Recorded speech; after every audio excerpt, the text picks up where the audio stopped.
Good morning, I'm Craig DeGrelli. It's Thursday, September 26, 2024, and these are your unbiased updates. All eyes are on Helene. The hurricane is strengthening on its way to Florida. It is projected to become a Category 4 storm. We'll bring you the updated forecast.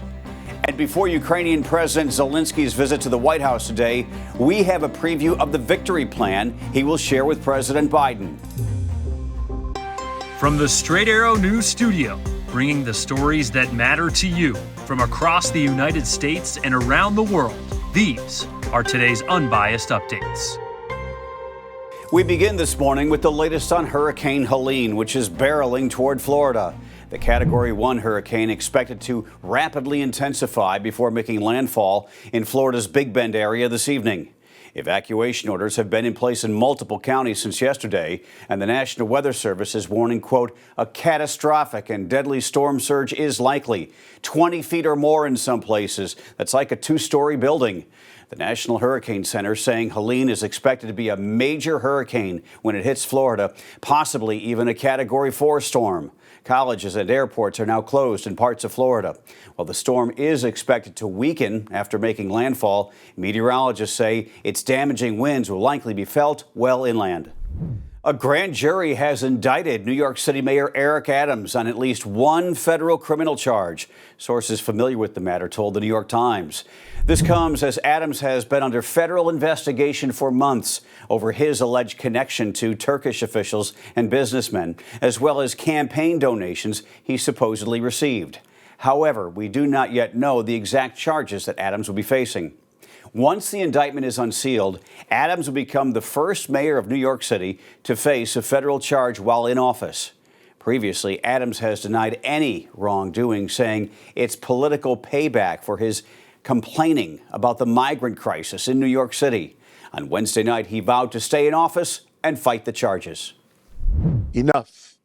I will fight these injustices with every ounce of my strength and my spirit. If I'm charged, I know I am innocent. I will request an immediate trials so the New Yorkers can hear the truth. New Yorkers know my story. They know where I come from. I have been fighting injustice my entire life. That fight has continued as your mayor. Once charged, it is not clear yet when he would surrender to authorities. In Washington, Congress has passed a temporary measure to keep the government from shutting down for at least another 3 months. The spending bill will keep government agencies funded at their current level until at least December 20th.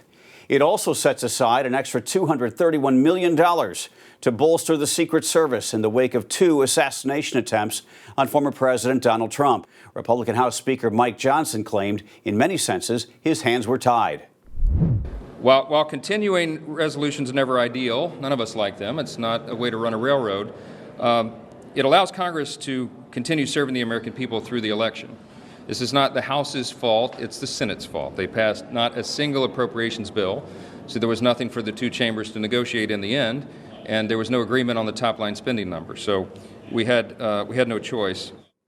Over in the Senate, the bill passed by a 78-18 margin. Senate Majority Leader Chuck Schumer saying Americans can breathe easy because both sides have chosen bipartisanship. Congress is getting the job done. The bill now heads to President Biden's desk for his signature. A day after delivering a speech before the United Nations General Assembly, Ukrainian President Zelenskyy is taking a trip to Washington, D.C., where he'll meet with President Biden at the White House to discuss what he's calling his victory plan for his country's ongoing war against Russia.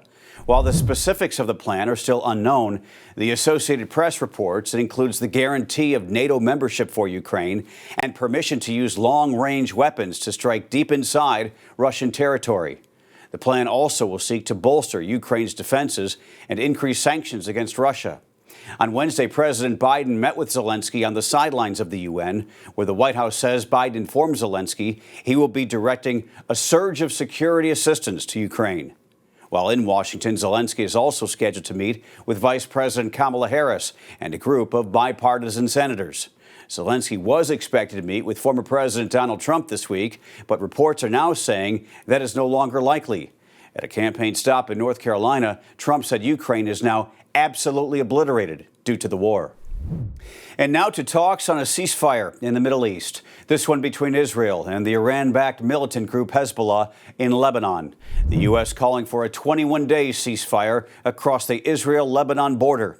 In a statement, the White House saying the ceasefire would, quote, provide space for diplomacy, adding the situation between Lebanon and Israel is intolerable and presents an unacceptable risk of a broader regional escalation.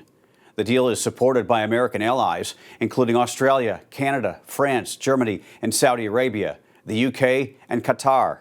The Lebanese prime minister telling Reuters he has hopes a ceasefire could be reached soon.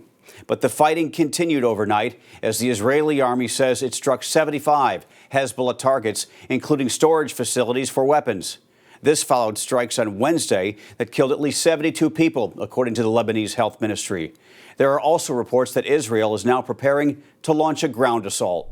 Finally this morning, one of the biggest companies in the world of artificial intelligence, OpenAI, is undergoing some real change. Its chief technology officer, Mira Murati, who helped develop the company's chatbot ChatGPT, resigned on Wednesday, followed by word that its chief research officer and a research vice president were also leaving. The departures come amid reports that the company is planning to switch from being a nonprofit organization to a for-profit one, making it more appealing to investors. There would still be a nonprofit segment that would pursue charitable goals and own a stake in the company. CEO Sam Altman would also own a chunk of the company. This transition, however, would take years to complete. These changes come as OpenAI is reportedly pursuing a funding round that would value the company at more than $150 billion. These are your unbiased updates for Thursday. We'll see you back here tomorrow. For all of us at Straight Arrow News, I'm Craig DeGrelli. Have a great day.